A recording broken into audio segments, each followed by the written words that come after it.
Staff Sergeant Anna Peterson stood alone in the pre-dawn haze of Coronado, the Naval Special Warfare Training Center on the California coast, where the Pacific smelled of salt and metal in the gray darkness before sunrise. The base always woke earlier than the rest of the world, because those who trained here were expected to push themselves far beyond human limits, and she had accepted this hell willingly. For Anna, this place was not only a crucible of pain but also the realization of a dream she had chased since she was a teenager staring out at the ocean. She had fought harder than most men to earn her place among the SEAL operators, shaving her hair close, strengthening her body, and hardening her spirit until she could endure nearly anything. This was paradise and prison in equal measure, a sanctuary of discipline and also a battlefield of survival, and she carried the dual weight of being both one of the few women in the program and the daughter of a legendary general at the Pentagon, though almost nobody here knew that fact. Her boots struck against the asphalt of the compound with a sound that was sharp and certain, no hesitation, no weakness, only resolve.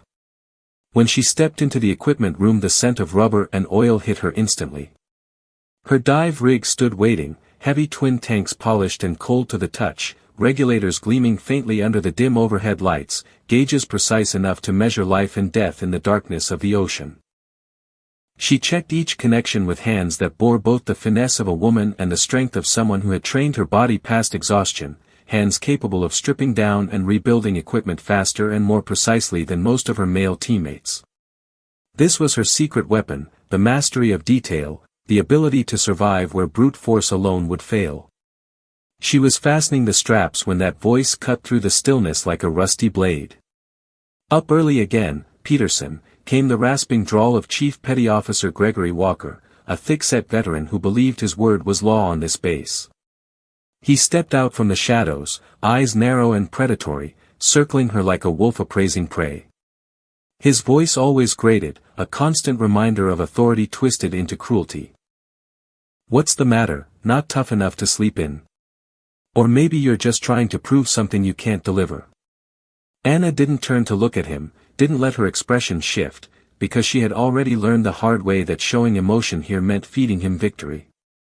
Calmly she adjusted the tanks, lifted them onto her shoulders despite the crushing weight, and met his eyes with steady defiance. Not a word escaped her lips. For an instant a cold spark passed between them. Walker sneered, jabbing a dirty finger under her chin, a gesture meant purely to humiliate. "This isn't some playground where little girls play soldier," he hissed. "Watch yourself."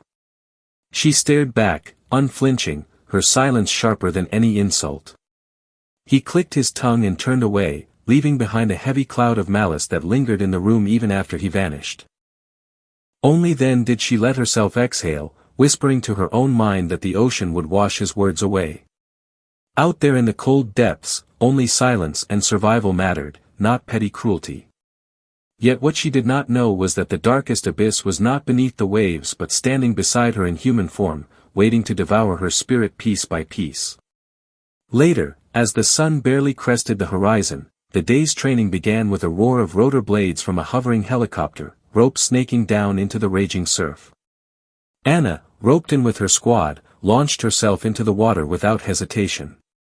They fought through waves, welded under near-zero visibility, navigated tangled obstacles on the seafloor. She moved with efficiency, every action economical, her small frame compensating for lack of brute strength with precision and discipline. But Walker's eyes followed her relentlessly. Every other trainee's mistakes passed unmentioned, but Anna's were magnified, shouted across the comms with venom. "Peterson, are you swimming or floating like a corpse? That angle's wrong, you'll tear the hull instead of fixing it. Worthless." She bit down hard on her lip until she tasted blood, forcing herself to focus, correcting each move without complaint. She understood perfectly well that his goal wasn't training but humiliation, to break her will in front of everyone. When the drill ended he gathered the team, face twisted in disdain. "You're all soft, dragging down the mission," he barked, eyes locking on Anna. "Especially you, Peterson. You look like some tourist out for a swim, not a SEAL. If this were real, you'd get everyone killed." The accusation was absurd. In fact, her team had finished faster thanks to her quick decisions. A flicker of protest crossed her teammates' faces, but no one dared speak. Walker's grip on this place was absolute. Then came the order that chilled her blood. "Peterson, stay behind after training. Tonight we fix that rotten attitude of yours." As the scarlet sun sank into the Pacific and the rest of the squad returned to the barracks, Anna remained on the dock in her soaked, leaden uniform. Walker stood before her, arms crossed, a predator savoring his moment. "You think you belong here? You think you can stand equal among men? You've got nothing." He jerked his chin toward a towering pile of waterlogged truck tires stacked at the end of the pier. "Move all of them to the far side. Every single one. Don't even think about stopping until it's done."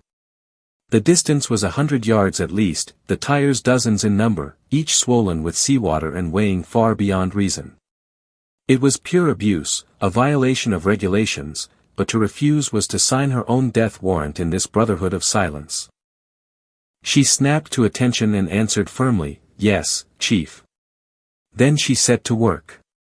The first tire sent agony lancing through her arms, her muscles already shredded from the day's drills. Sweat and seawater stung her eyes as she trudged back and forth across the dock, the night deepening around her. Walker smoked nearby, watching with sadistic satisfaction.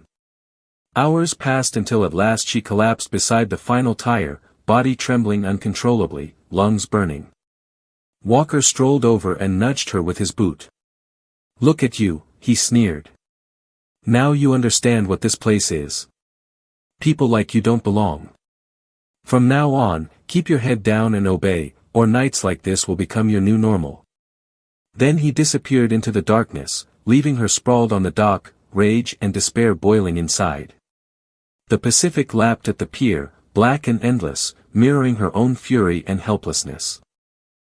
Deep down she sensed this was only the beginning of a nightmare that would test her spirit more brutally than any ocean trench. The days that followed turned into a relentless gauntlet for Staff Sergeant Anna Peterson, each one sharper and heavier than the last, as if Chief Petty Officer Gregory Walker had made it his personal mission to grind her spirit into dust. His insults, once barked during drills, grew more venomous, his punishments more inventive, and his manipulation more corrosive. On the training grounds he never missed a chance to single her out, cutting her down with words designed not to correct but to humiliate. While other SEAL candidates stumbled or fumbled through exercises with barely a word of reproach, Anna found herself under constant fire. "Peterson, that's the best you've got. My grandmother swims faster than you. What the hell are you doing in the teams?" His voice carried over the surf, drilling humiliation into her ears while the rest of the squad watched in silence, too wary of his wrath to speak. What began as sneers evolved into deliberate acts of cruelty outside official drills. In the mess hall, he would shoulder into her tray, spilling her food onto the floor, then order her to clean up the mess as if she had been careless. He assigned her to scrub down entire barracks alone during what little personal time she had, all under the pretense of collective accountability.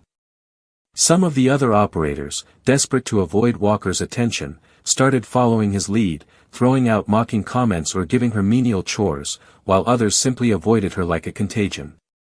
She became an outcast in her own unit, a ghost moving through the hallways of Coronado, met with averted eyes and muttered jabs that cut deeper than silence. Walker's cruelty was not simply physical, it was calculated psychological warfare. Every glance, every order, every sneer carried the weight of domination, as if he were tightening an invisible noose around her will. Yet Anna endured, jaw locked, shoulders squared, refusing to let him see her break. The ocean, once her refuge, had become tainted by his presence, his shadow looming even under the waves. During one high-stakes dive exercise at 50 meters, when protocol demanded pairing for safety, Walker coolly announced before the team that Peterson would dive alone to survey a critical structure. The room fell silent, disbelief etched on the faces of her teammates. Everyone knew diving solo at that depth was tantamount to suicide, a flagrant violation of procedure. A young officer, Lieutenant Mark Collins, spoke up cautiously. "Chief, that's against regs. Buddy pairs exist for a reason. It's too dangerous. Walker's eyes snapped to him, cold and razor-sharp. Lieutenant, are you questioning my judgment? Peterson's stronger than you think. Or maybe she's stronger than you. Isn't that right, Staff Sergeant? His words were laced with threat, leaving Anna cornered. To refuse would brand her a coward, a weak link, the stereotype Walker longed to stamp on her forehead. She clenched her fists, nails biting into her palms until pain cut through the fog of fear, then answered steadily, I can do it. Satisfaction curled Walker's lips into a cruel smile. Collins's face twisted with frustration, but he held his tongue, and the rest of the squad looked away in unison, retreating into cowardly silence. That evening, as Anna assembled her dive gear, a fellow operator, one of the few who hadn't joined in the torment, approached quietly. Peterson, are you sure about this? Walker's gone too far. If anything happens, signal right away. We'll be as close as we can. His words, though whispered, carried genuine concern, a flicker of warmth in her frozen chest. She nodded faintly, grateful yet bitter, knowing that no one dared oppose Walker openly. When she dropped into the Pacific, the world above vanished instantly, swallowed by darkness and pressure. At first the solitude comforted her, the steady rhythm of her breath and the hiss of bubbles rising toward a world she could not see. But soon the oppressive weight of the deep pressed harder than usual, amplified by the knowledge that no partner swam behind her. Fear clawed at her chest. A single mistake here would mean death. Walker's plan was clear: wanted her to fail, to panic, to come undone beneath the waves so he could cast her out. I will not give him that, she swore silently, forcing her body to move with precision, inspecting the structure as ordered. Still, the hallucinations came, shadows shifting in the darkness, as if unseen predators circled her. She bit down on the regulator, steeling herself, until finally she ascended. When she surfaced, Walker's face betrayed a flicker of disappointment, quickly replaced by seething rage. She had survived, and that survival only deepened his obsession. To him, her continued existence was no longer a nuisance, it was a challenge to his authority, a tumor he needed to cut out. A few days later, Walker posted an announcement for a so-called special endurance drill. The description chilled everyone: underwater hand-to-hand combat, one operator against multiple attackers, with no breaks, no mercy. It was a reckless and dangerous exercise, more a sanctioned beating than training, and predictably, he declared that the first to undergo it would be Staff Sergeant Anna Peterson. The squad shifted uneasily, the air heavy with dread. They all knew what this meant. It wasn't training. It was an execution. Walker clapped her shoulder with mock encouragement, the pressure of his hand a silent threat. Show us what you're really made of, Peterson. Prove that you belong here. His voice oozed with false camaraderie, but every word was sharpened with intent. Anna masked her fear, suited up, and descended once more into the cold depths, positioning herself at the training structure 10 meters down. Her first opponent, Chief Petty Officer Sidorov, a massive operator loyal to Walker, drifted toward her hesitantly. His conscience tugged at him, but Walker's voice exploded through the underwater comms. Don't you dare go easy, Sidorov. She's not your wife. Do it. And so he attacked, his bulk overwhelming her smaller frame. Anna fought with precision, twisting and striking with the training she had mastered, even managing to close his air supply long enough to force him to retreat in desperation. But victory drained her strength, leaving her gasping, and Walker immediately sent in the next. One after another, opponents descended, each more aggressive than the last, each emboldened by Walker's gaze from above. Anna's movements slowed, her arms burned, her lungs screamed, but she refused to give up. By the time the fourth fighter clamped his arm around her neck and ripped at her mask, her vision blurred and her body convulsed with exhaustion. In a last act of desperate instinct she drew her dive knife and slashed, the blade piercing flesh. Blood blossomed into the water, a crimson cloud that mingled with her fading consciousness. The attacker released her in shock, but her body, drained and trembling, lost hold of the regulator. Seawater flooded her lungs, burning, pulling her downward into the abyss. On the surface, voices shouted in panic. Some operators leapt into the water, disregarding Walker's furious commands to stand down. Lieutenant Collins was among them, kicking furiously toward her sinking form. Her vision dimmed, a cold peace closing in, but suddenly arms seized her, forcing a regulator into her mouth, dragging her upward. Air seared her lungs as she coughed and choked on the deck of the training barge, her body racked with tremors. Around her stood the team, wide-eyed, and beyond them Walker with arms crossed, scowling as if her survival were an inconvenience. His voice, colder than the ocean, cut through the silence. Pathetic show. This is why women don't belong in the teams. No one dared answer. Anna lay shivering, humiliated, but deep inside she understood the truth. Walker hadn't just wanted to break her. He had wanted her dead. The infirmary smelled faintly of antiseptic and seawater, a mixture that clung to Staff Sergeant Anna Peterson's skin as she lay under a thin blanket with N4 dripping into her arm. The Navy doctor had diagnosed severe exhaustion, mild hypothermia, and early signs of lung inflammation from seawater inhalation, but none of those words captured the real damage. The worst wounds were invisible, lodged deep in her mind where the memory of those suffocating seconds replayed again and again, a phantom hand still crushing her throat. She stared at the ceiling, seeing not the sterile white tiles but the cold dark ocean swallowing her, the cruel face of Chief Petty Officer Gregory Walker above, enjoying the spectacle. When the doctor told her report would list it as an accident during training, Anna said nothing. Everyone knew the truth, yet silence was the rule here. Speaking out would mean isolation, retaliation, or worse. She returned to the barracks days later, her body mended enough to walk, but her spirit fractured. The squad greeted her with awkward glances, some avoiding her altogether, others whispering behind her back.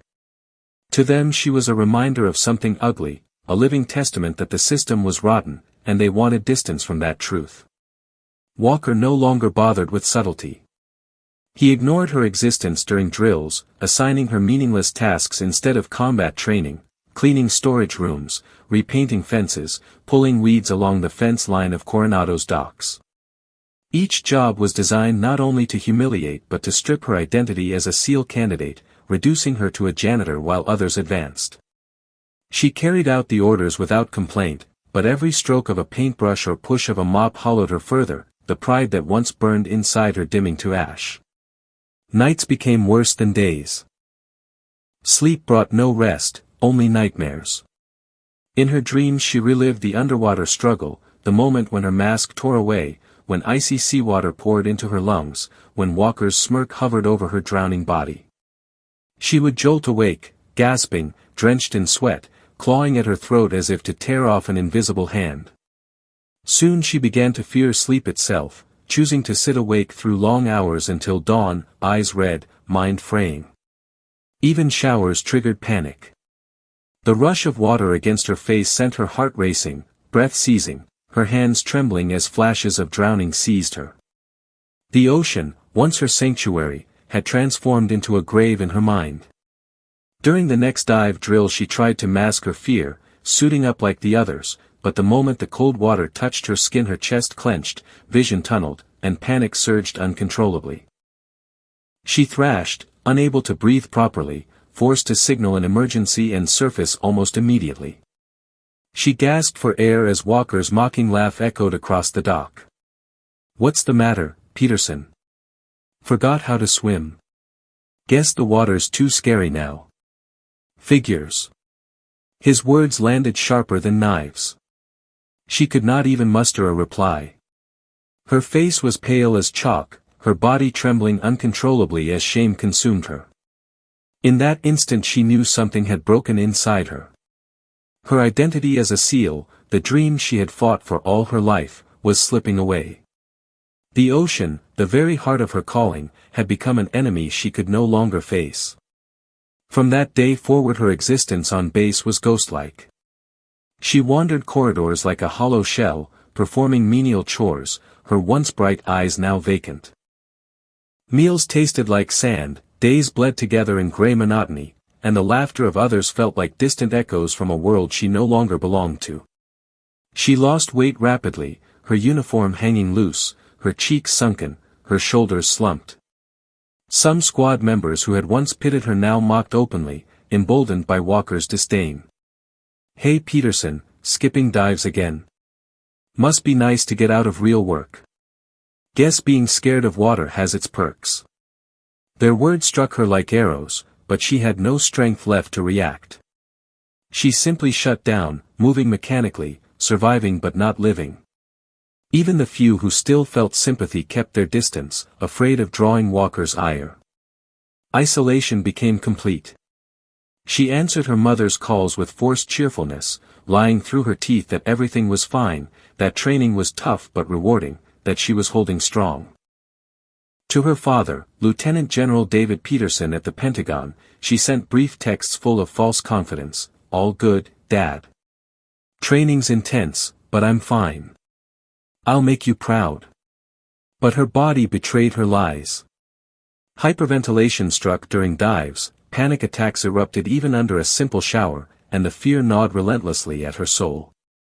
She began to believe that her career, her dream, her entire identity was over. Late one evening, exhausted after another day of cleaning latrines and hauling supplies, she overheard voices drifting from behind the barracks. She froze, recognizing Walker's gruff tone and one of his loyal lackeys. "Chief, what if something really happens to her? If it gets reported up the chain, we'll all be screwed." Walker exhaled smoke, his voice dripping contempt. "Don't worry. She'll wash out on her own. Weaklings like her don't last. And if something does happen, we'll call it an accident. She's nothing but dead weight anyway. She doesn't deserve to wear the trident." Their laughter stabbed into Anna's ears. She clenched her fists in the darkness, nails piercing her palms until blood welled, but the pain barely registered compared to the hollow devastation inside her chest. That night she sat on her bunk staring into nothing, the idea of escape clawing at her mind. For the first time, the word death surfaced not as fear but as release. The thought of surrendering to the dark water, of letting it close over her once and for all, seemed like a terrible but tempting peace. In Washington, D.C., at the Pentagon, Lieutenant General David Peterson sat in his vast office late into the evening, the hum of fluorescent lights and the faint echo of footsteps in the corridors outside the only signs of life.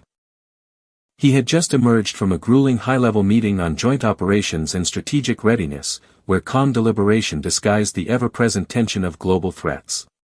But his thoughts drifted far from geopolitics as his eyes settled on the framed photograph on his desk.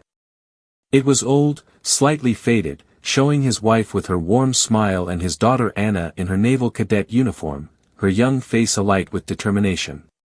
He picked it up, staring at the confidence in her eyes, remembering the day she had told him she wanted to attempt the impossible, joining the SEALs. His wife had objected fiercely, knowing the pain and danger ahead, but he had quietly supported Anna, trusting her willpower, seeing in her the same fire that had once driven him. He had always told her she could achieve anything if she was willing to endure the crucible. Yet now, looking at that photograph, he felt a heaviness gnawing at him. Weeks had passed with fewer and fewer calls from her, and when she did answer, her voice was subdued, her words oddly rehearsed, like a soldier giving a report rather than a daughter talking to her father. That evening, uneasy, he picked up the phone and dialed her number. It rang long before she finally answered. "Hey, Dad," she said softly, her voice flat, almost mechanical. "Sorry, been busy. Training's rough, you know how it is." He frowned instantly, his instincts honed by decades of command flaring to life. There was something off.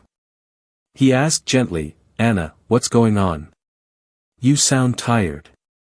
You sick?" "No, sir," she replied quickly, almost too quickly. "Just exhausted. But I'm fine. Everything's fine." The words were wrong. They were too polished, too careful, the kind of scripted reassurance he had heard 100 times before from subordinates trying to hide problems in the field. His gut clenched. He lowered his voice, firm but piercing. "Anna, don't lie to me. Look me in the eyes and say you're fine." On the other end there was silence, long and heavy, and then he heard Ida faint, stifled sob. His jaw tightened, his eyes narrowing with the predatory focus that had earned him the nickname, the Pentagon Tiger, among his peers. The father in him felt the ache of her pain, but the general in him recognized an enemy had harmed his blood. His tone shifted, hard as steel. "Where are you right now?" he demanded. "Coronado, Dad," she whispered. He didn't need more. He understood instantly that something was deeply wrong at the Naval Special Warfare Training Center.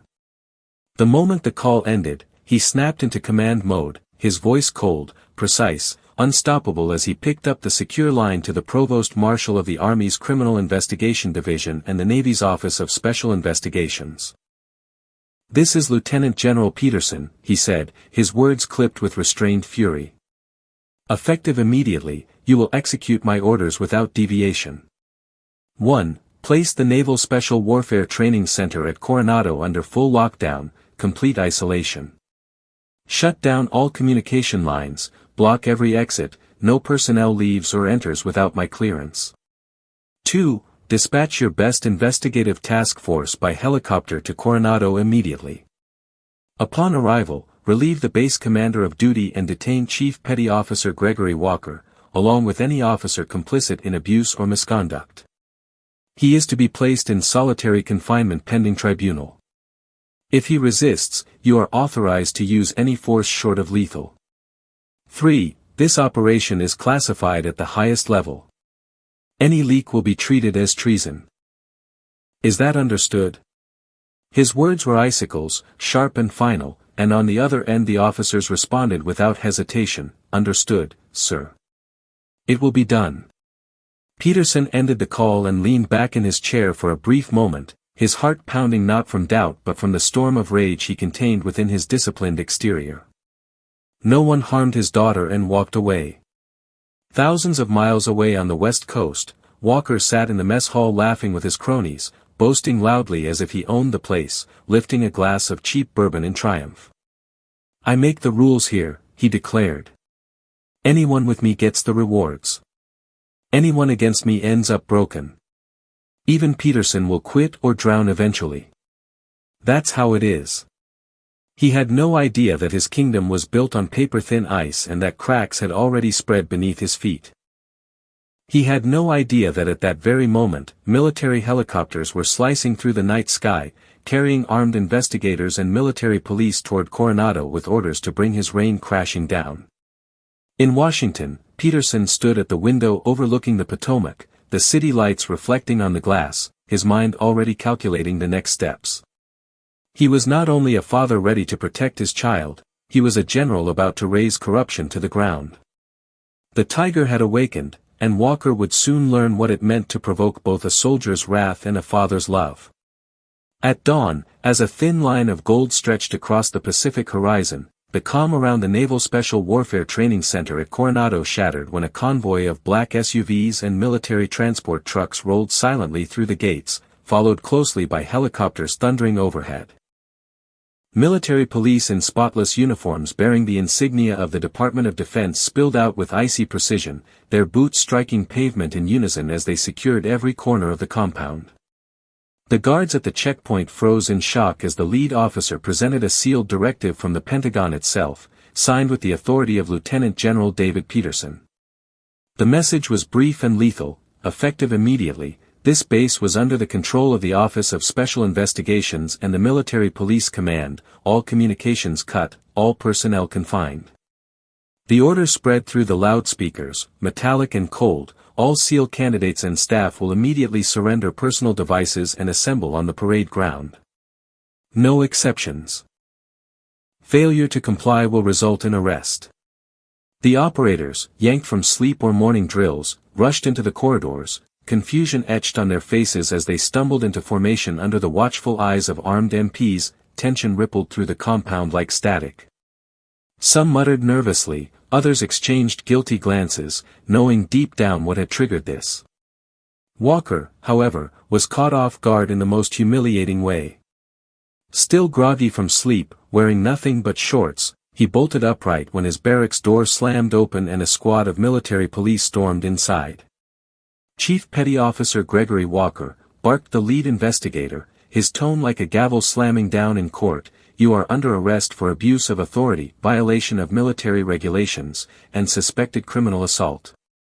Walker's face flushed red with shock and rage as they seized him, twisting his arms behind his back. He struggled, cursing, spitting threats. "You can't do this. Do you know who I am? I run this base. I make the rules." But his words meant nothing against the grip of trained MPs who shackled him without hesitation, dragging him half-naked into the daylight where the entire base watched in stunned silence. The swaggering tyrant who had lorded over them now looked small, pathetic, a barking dog with no bite. Soldiers whispered among themselves, disbelief mingled with fear, some secretly relieved, others terrified their complicity would be exposed. Meanwhile, the investigation spread like wildfire. Teams of agents raided offices, seizing computers, files, and training logs. The base commander was escorted out in disgrace, his protests drowned under the blunt authority of federal orders. Every hallway echoed with the clipped voices of investigators demanding access, tearing away the thin veil of secrecy that had protected Walker and his clique for too long. On the parade ground, the assembled operators stood in formation, restless under the morning sun, until the lead investigator stepped forward, his voice carrying across the silent ranks. "This base is now under federal investigation for misconduct, corruption, and unlawful abuse. Some of you are victims, some of you are perpetrators, and some of you stood by in silence. Those who come forward with the truth will be heard and protected. Those who lie or conceal will be punished to the full extent of military law. Consider your next words carefully." The weight of his declaration fell heavily, eyes darting, jaws clenching. Fear spread fastest among those who had sided with Walker, while others, those who had silently endured or quietly sympathized with Anna Peterson, felt the first tremor of hope. In the infirmary, Anna herself had been ordered to remain under medical supervision, unaware of the spectacle outside until she heard the sudden commotion through the thin walls. When the MPs stormed through the halls, she sat upright in shock, heart racing. For a moment she dared not believe it. Could it be real? Could the fortress of silence finally be crumbling?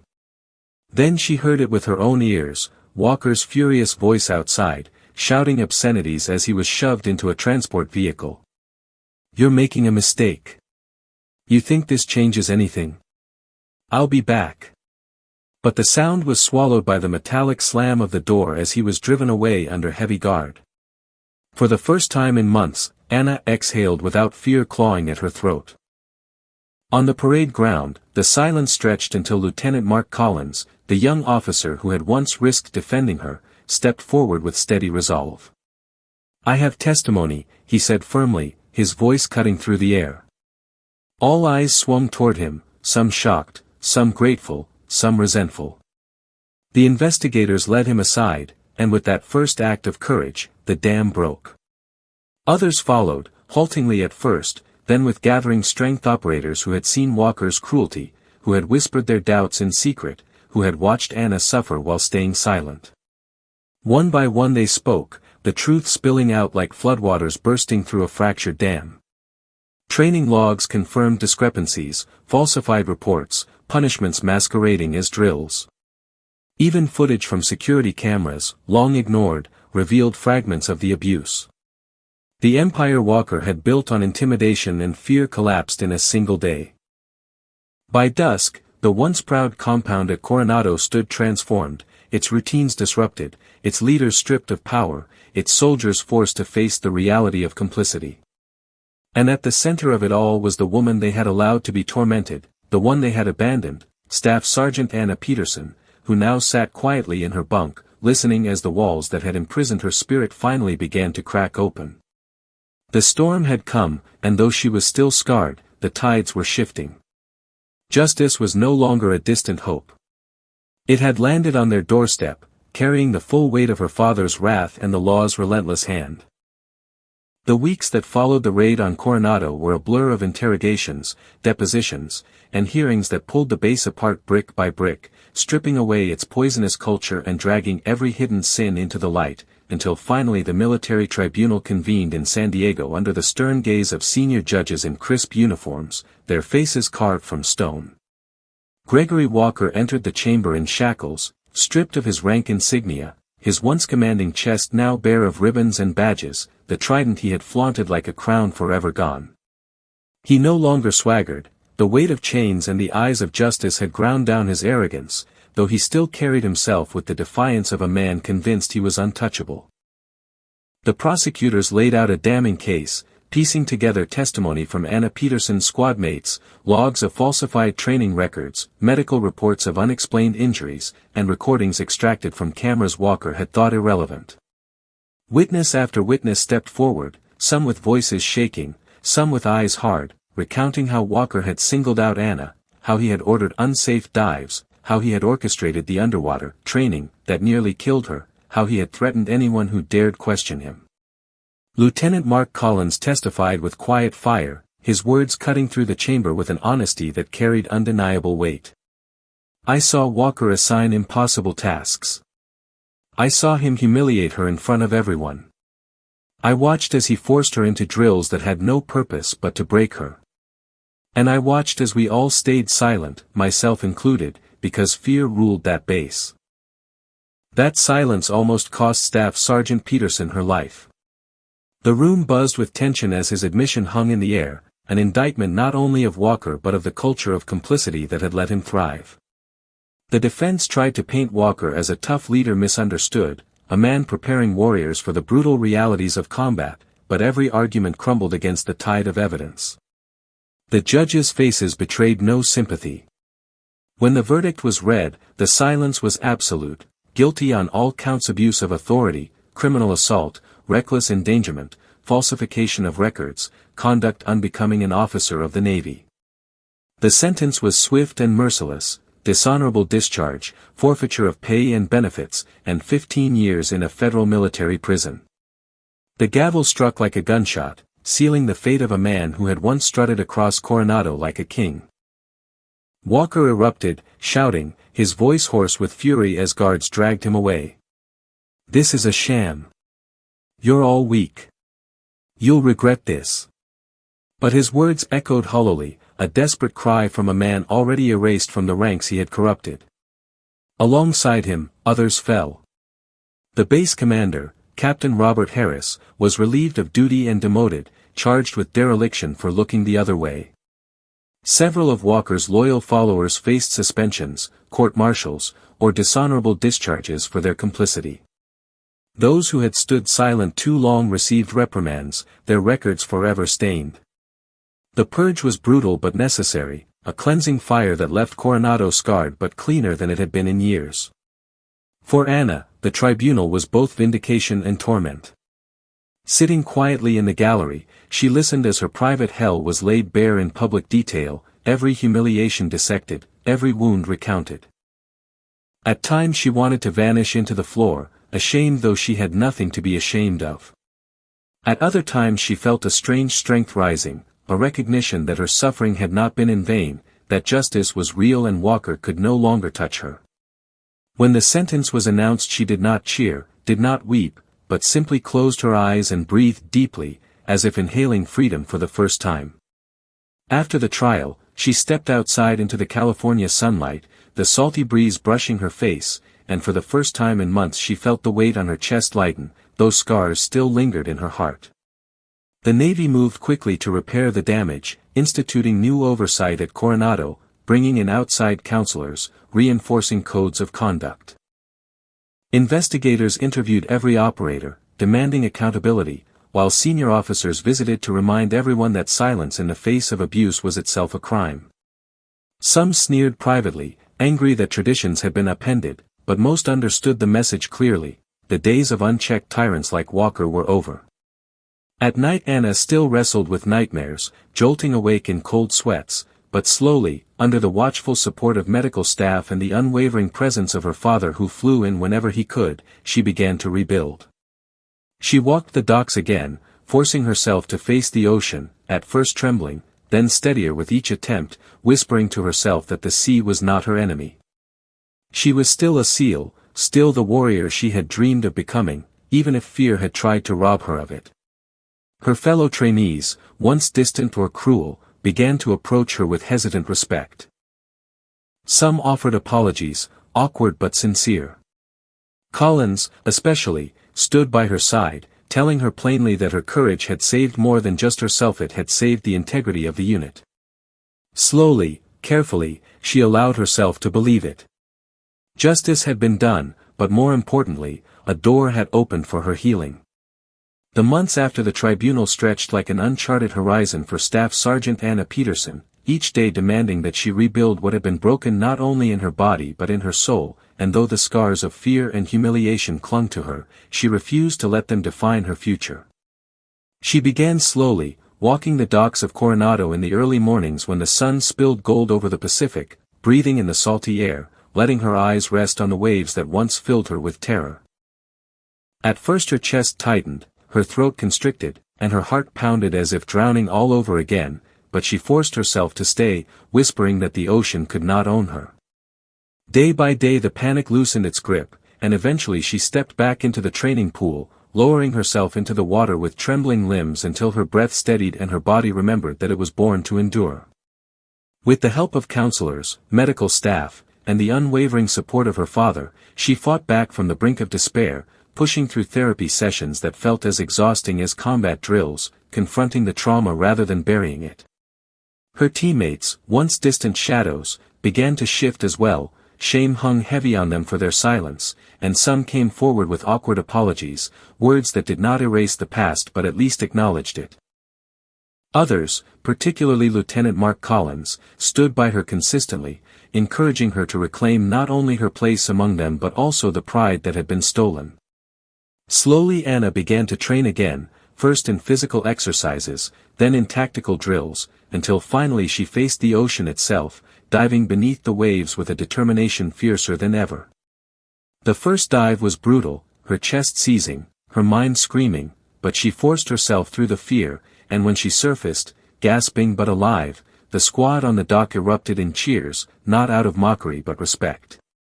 From that day forward her reputation shifted. She was no longer seen as the outcast who had nearly been broken but as the warrior who had stared death and humiliation in the face and still refused to yield. Instructors took note, not only of her resilience but of the way she carried herself, calm under pressure, unwilling to bend, a living reminder that strength was not brute force but the will to rise after being crushed. Within months she was integrated fully back into the program, her performance sharper than before, her leadership instincts emerging naturally as others began to look to her for guidance. The Navy itself, eager to restore integrity after the scandal, quietly pointed to her as an example of what the SEAL ethos truly meant: resilience, honor, and the refusal to abandon one's brothers and sisters, even when fear beckoned silence. For Anna the recognition mattered less than the personal victory. She had taken back what Walker tried to steal, and in doing so she found a strength she had not known she possessed. On weekends when her father visited Coronado, they would sit together on the cliffs overlooking the endless Pacific, the general in his pressed uniform and the daughter in her fatigues, both silent for long stretches as the waves rolled endlessly below. One evening, as the sun bled into the horizon, David Peterson placed a hand on his daughter's shoulder, his voice deep but gentle. "You know, Anna, you've shown more courage than most men I've ever commanded. You didn't just survive, you transformed. And now others will stand taller because of you." She looked at him, eyes shimmering, and for the first time in a long while she smiled without reservation. "I almost quit, Dad. I almost let him win. But now I know he never had that power unless I gave it to him. I won't ever give it away again." Her father's grip tightened proudly, a man who had led armies and counseled presidents but who knew his greatest legacy sat beside him on that cliff. The wind carried the tang of salt, the cries of gulls circled above, and the ocean stretched out like eternity. Anna inhaled deeply, no longer afraid of the water, no longer haunted by its depths. She had come full circle from victim to survivor, from survivor to leader, from leader to symbol. The scars remained, etched into her memory, but they no longer defined her, they had become part of her armor, a testament to battles fought and won. And as the stars began to prick the twilight sky, she whispered a vow into the breeze, a vow carried out over the rolling Pacific, that she would dedicate her life not only to serving her country but to ensuring that no one else endured what she had, that the silence which nearly killed her would never again be allowed to strangle another. In that moment, sitting beside her father with the ocean roaring below and the future wide open ahead, Staff Sergeant Anna Peterson felt truly free, not because the pain was gone but because she had proven to herself that no man, no fear, no darkness could ever break her again.